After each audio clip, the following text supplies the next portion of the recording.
नमस्कार.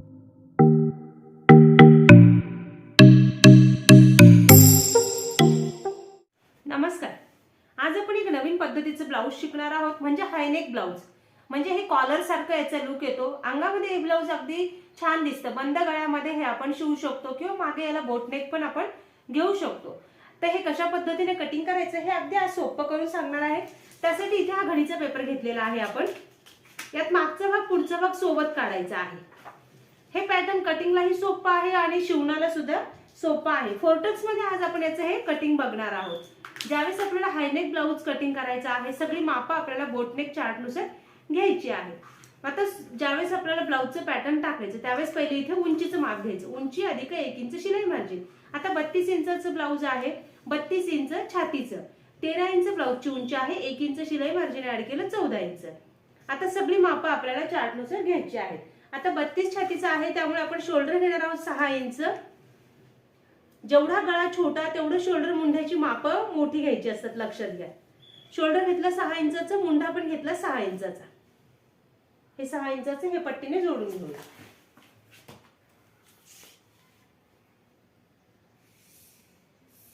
त्यानंतर इथे छातीचा चौथा भाग अधिक 2 इंच शिलाई मार्जिन. छातीचा चौथा भाग आला 8 इंच. यात 2 इंच शिलाई मार्जिन ऍड केलं. अंतर पट्टीने जोडून घेतलं. कमरघेराचं अंतर घेण्याची गरज नाहीये, सरळ खाली हे पट्टीने जोडून घ्यायचं. कारण टक्सचं शिवण करतो त्यासाठी आपल्याला कपडा एक्स्ट्रा हवा असतो, त्यामुळे आपल्याला इथे कमरघेराचं अंतर घ्यायचं नाहीये. पण छातीच्या अंतरापेक्षा जर कमरघेर खूप कमी असेल तर कमरघेराचा चौथा भाग अधिक 2 इंच शिलाई मार्जिन असं आपल्याला माप घ्यायचं. आता द्यायचे मुंड्यांचे आकार. मुंड्यांचे आकार देण्याची ही नवीन वेगळी सोपी पद्धत आहे. इथून बाहेरच्या बाजूला अर्धा इंचावर मार्किंग करायचं आणि आतल्या बाजूला अर्धा इंचावर मार्किंग करायचं. हे दोन्ही मार्किंग वरती शोल्डर पर्यंत जोडून घ्यायचे. सेम अशा पद्धतीने मुंड्यांचे आकार द्या, म्हणजे तुमचं ब्लाऊज कुठेही बिघडणार नाही. मग ह्या पॉइंट पासून बाहेरच्या बाजूला आपल्याला 1 इंचावर मार्किंग करायचं आहे आणि मधल्या पॉइंट पासून 1 इंचावर मार्किंग करायचं. बाहेर जिथे मार्किंग केलेला आहे हा झाला मागच्या मुंड्याचा आकार. फक्त इथे कोपऱ्यातच आपल्याला हे पॉइंट जोडायचे आहेत. आणि हा झाला पुढच्या मुंड्याचा आकार. हे झाले मागच्या पुढच्या मुंड्याचे आकार. त्यानंतर इथे द्यायचं आपल्याला गळाखोलीचं अंतर. गळाखोली घेणार आहोत आपण 3.5 इंच. हे 3.5 इंचाचं मार्किंग घेऊ. गळ्याची उंची आपल्या आवडीनुसार घ्यायची आहे. आता बोटनेक मध्ये आहे, गळ्याची उंची तुम्हाला 5-6 इंचापर्यंत तुम्ही पुढच्या गळ्याची उंची ही घेऊ शकतात. आता पुढचा गळा आहे 4 इंचाचा, 1 इंच शिलाई मार्जिन ऍड केलं 5 इंच. हा चौकोनी बॉक्स तयार करून घेते.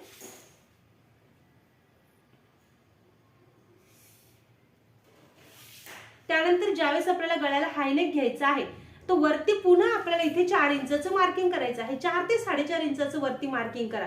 एक्स्ट्राचा असू द्या. काय होतं कधी कधी जोडताना आपल्याला कपडा कमी पडतो, तो पडू नये त्यामुळे वरच्या बाजूला 4.5 इंचाचं मार्किंग करायचं. वरती हा बॉक्स आपल्याला तयार करून घ्यायचा. हे जे गळाखोलीचं अंतर घेतलेलं आहे त्याचं आपल्याला मध्य करायचं आहे. मध्यापासून वरती पण आपल्याला हे मार्किंग जोडून घ्यायचं आहे. पॅटर्न काढण्याची ही अगदी सोपी पद्धत आहे. आणि लक्षात घ्या, ज्यावेळेस आपल्याला बंद गळ्याचं ब्लाऊज शिवायचं आहे त्यावेळेस शोल्डर उतार आपल्याला इकडच्या बाजूला अर्धा इंच द्यायचा आहे. मुंड्याच्या बाजूकडे शोल्डर उतार अर्धा इंच द्यायचा, म्हणजे आपलं शोल्डर मध्ये ब्लाऊज अगदी परफेक्ट बसतं. हा उतार तुम्ही द्यायला विसरायचं नाहीये. हे झालं. त्यानंतर आपल्याला गळ्याला आकार द्यायचा. मग गळ्याला आकार तुम्ही पंचकोनी घेऊ शकतात, गोल पण घेऊ शकता. तुमच्या आवडीनुसार इथे गळ्याला आकार टाकू शकतात. मटका गळ्याचा आकार देखील इथे देऊ शकतात. आता गळ्याला आकार देताना ही वरची पट्टी अशीच राहू द्यायची, किंवा तुम्हाला जर अजून छोटी बनवायची असेल कॉलर वरती तर ती तुम्ही अजून कमी केली तरी देखील चालणार. आता मी हे वरती अशीच ठेवलेली आहे आणि खाली मी हा आकार देते. हा झाला गळ्याचा आकार. त्यानंतर आपल्याला खाली टक्सचं मार्किंग करायचं आहे. इकडच्या बाजूला मी 4 इंचाचं मार्किंग केलेलं आहे आणि इकडनं हे 3 इंचाचं मार्किंग केलेलं आहे. हे अंतर पट्टीने जोडून घेऊया. ह्या पॅटर्न मध्ये सगळं निघतं, फक्त कपड्यावर हे पॅटर्न थोडं वाढवावं लागतं. तर वाढवायचं कुठं हे पण सांगणार आहे. व्हिडिओ शेवटपर्यंत बघा, म्हणजे यातील बारकावे तुम्हाला व्यवस्थित समजणार आहे. ह्या पॉइंट पासून आपल्याला घ्यायचा आहे छातीचा 10वा भाग. आता 32 छातीचा आहे त्यामुळे छातीचा 10वा भागाला 3.25 इंच, 3 इंच आणि टेप वरच्या 2 रेषा. वर हा मेन टक्स आपल्याला शिवायचा आहे 2 इंच. उंची त्याची 2 इंच घ्यायची आणि टक्सचं पूर्ण शिवण आपल्याला 1 इंच करायचं आहे. म्हणजे इकडची बाजू अर्धा इंच, इकडची बाजू अर्धा इंच. हा टक्स अशा पद्धतीने शिवायचा। मग ह्या टक्स पासून इकडच्या बाजूकडे 1.5 इंचावर मार्किंग करायचं, फिटिंगच्या बाजूकडे 1.5 इंचावर मार्किंग करायचं आणि मुंढ्यात 1.5 इंचावर मार्किंग करायचं। इकडचा टक्स आपल्याला पूर्ण अर्धा इंच शिवायचा आहे, फिटिंगच्या बाजूकडचा टक्स आपल्याला पाव इंच शिवायचा आहे आणि मुंढ्यातला टक्स पण आपल्याला पाव इंच शिवायचा आहे। हे ब्लाऊज अंगामध्ये खूप सुंदर बसतं। सेम अशा पद्धतीनेच आपल्याला हे टक्स शिवायचे आहे। आता याचं कटिंग करून घेऊया आणि मग हा आकार कशा पद्धतीने तुम्हाला कपड्यावर कटिंग करून शिवायचा आहे हे समजावून सांगते। आता याचं कटिंग करून घेऊया। यात आपण मागचा भाग पुढचा भाग दोन्ही सोबत काढले। थोड्या वेळाकरता आता हे वरचं पण कटिंग करून घ्यायचं, आपल्याला मागच्या भागात नाही ठेवायचे।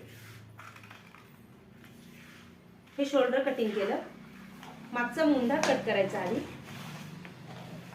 नवीन बघणाऱ्यांनी जर अजून चॅनलला सबस्क्राईब केलेलं नसेल तर चॅनलला सबस्क्राईब करून नवनवीन व्हिडिओच्या अपडेटसाठी बेल आयकॉन ऑलला क्लिक करा आणि व्हिडिओला लाईक करून जास्तीत जास्त शेअर करा। आणि तुमच्या काही अडचणी असेल तर कमेंटमध्ये विचारत चला, त्यानुसार आपण पुढचा व्हिडिओ बनवण्याचा नक्की प्रयत्न करू। आता हा पुढचा भाग थोड्या वेळाकरता बाजूला काढून ठेवूया। मागच्या भागातून आपण गळ्याचं कटिंग करून घेऊया।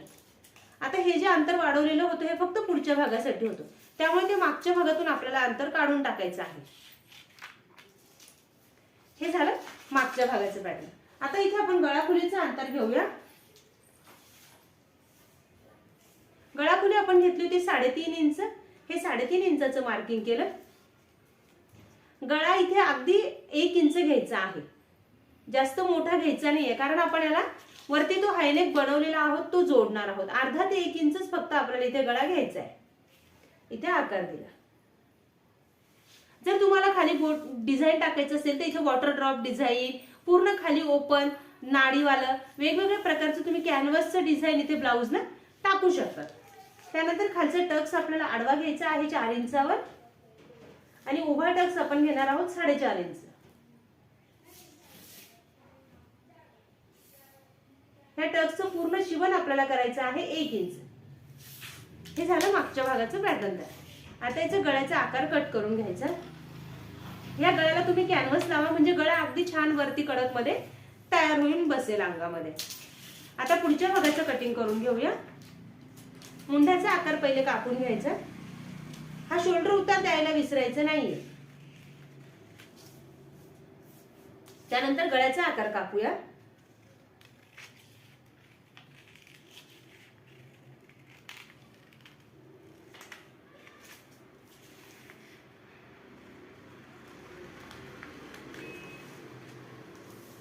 योगपट्टी कापूया।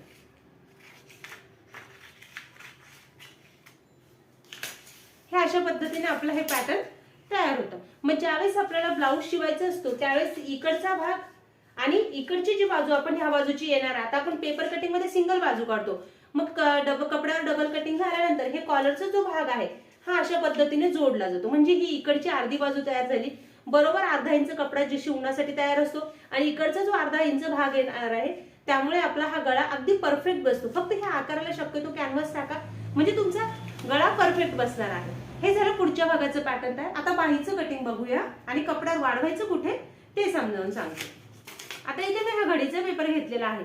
कधीही घडीच्या बाजूला आपल्याला घ्यायची आहे बाहीची लांबी, बाहीची लांबी अधिक शिलाई मार्जिन। मग अस्तरचं ब्लाऊज असेल तर 1 इंच शिलाई मार्जिन ऍड करायचं। बिना अस्तराचं ब्लाऊज असेल तर फोल्ड साठी आपल्याला 1.5 ते 2 शिलाई मार्जिन ऍड करायचं आहे। आता माझी 7 इंचाची बाही आहे, 1 इंच शिलाई मार्जिन मी ऍड केलं, इथे झालं 8 इंच। इकडच्या बाजूला आपल्याला घ्यायचा आहे छातीचा चौथा भाग। आता 32 इंच छातीचा आहे, त्यामुळे छातीचा चौथा भागाला 8 इंच आणि याच्यामध्ये कधी कधी काही ताईंना जोडायला कमी पडतं, तर अधिक अर्धा इंच तुम्ही वाढून घेऊ शकता। म्हणजे छातीचा चौथा भाग अधिक अर्धा इंच हे असं माप घ्यायचं आहे। हे अंतर खाली जोडून घेतलं। त्यानंतर हे जे अंतर घेतलेलं आहे त्याचं आपण मध्य करणार आहोत। टेप दुमटून घेतला, मध्य मिळालं। मध्यापासून आता आपण हा बॉक्स बनवणार आहोत 3 इंचाचा। हे अंतर पट्टीने जोडून हा बॉक्स कंप्लीट करूया आणि मग बाहीचा आकार देऊया। ही बाही तुम्हाला जोडताना कुठेही कमी पडणार नाही, परफेक्ट बसेल अगदी। फिटिंगच्या बाजूकडनं 1.5 इंचाचं मार्किंग केलं, घडीच्या बाजूकडनं 1.5 इंचाचं मार्किंग केलं। मग आपल्याला हे पॉइंट मॅच करत बाहीचा आकार द्यायचा आहे। आता ही जी बाजू आहे ही ब्लाऊजला मागच्या बाजूला जोडायची आणि ही जी बाजू आहे ही ब्लाऊजला पुढच्या बाजूला जोडायची। हे झाले दोन्ही आकार देऊन। त्यानंतर दंडघेर अधिक 2 इंच शिलाई मार्जिन। 5 इंचाचा दंडगेर आहे, 2 इंच ऍड केलं, 7 इंच. हे अंतर पट्टीने जोडून घेते. आता याचं कटिंग करून घेऊया. हे पॅटर्न बाहीचं कपड्यावर कुठेही वाढवायचं नाही, सेम अशाच पद्धतीने कटिंग करायचं आहे, कारण कपड्यावर वाढवायचं आपण कटिंग सगळं कपड्यावर करून पेपरवर करून घेतलेलं आहे. त्यामुळे कपड्यावर बाहीचं कटिंग कुठेही वाढवायचं नाहीये, फक्त पुढच्या भागाचं कटिंग आपल्याला कपड्यावर वाढवावं लागतं.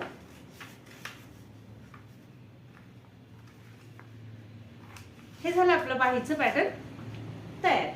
आता पुढच्या भागाचं कटिंग वाढवायचं कुठे हे समजावून सांग. हा जो पुढचा भाग आहे, ही योगपट्टी ज्यावेळेस आपल्याला कपड्यावर जोडायची, डायरेक्ट जर आपण अशी जोडली तर इकडची फिटिंगची बाजू कमी जास्त होईल. त्यामुळे आपल्याला शिलाईसाठी जेवढा कपडा लागणार आहे, ही वरची बाजू आणि ही खालची बाजू पूर्ण आपल्याला अर्धा इंचापर्यंत वाढवायची आहे. शिलाईसाठी जेवढा कपडा लागतो, पाव ते अर्धा इंच, तेवढा कपडा फक्त आपल्याला ह्या 2 बाजू वाढवायच्या आहे. बाकी कुठलाच भाग आपल्याला कपड्यावर वाढवायचा नाहीये. बाकी सेम अशाच पद्धतीने सगळं कटिंग करून हे ब्लाऊज शिवायचं आहे. ब्लाऊज शिवताना काही अडचणी वाटल्या कटिंग करताना तर कमेंट करत चला. याला तुमच्या आवडीच्या अजून वेगवेगळ्या प्रकारची तुम्ही बाही लावू शकता. सर्व प्रकारच्या बाह्यांचे व्हिडिओ आपल्या युट्यूबला अपलोड आहेत, त्यानुसार तुम्ही ब्लाऊजचं कटिंग करा. तुमच्या मापाचेही व्हिडिओ शोधा, सगळ्या मापांचे पण आपल्याकडे व्हिडिओ अवेलेबल आहेत. त्यानुसार ब्लाऊजचं कटिंग करा आणि सुंदर असं ब्लाऊज शिवा. धन्यवाद.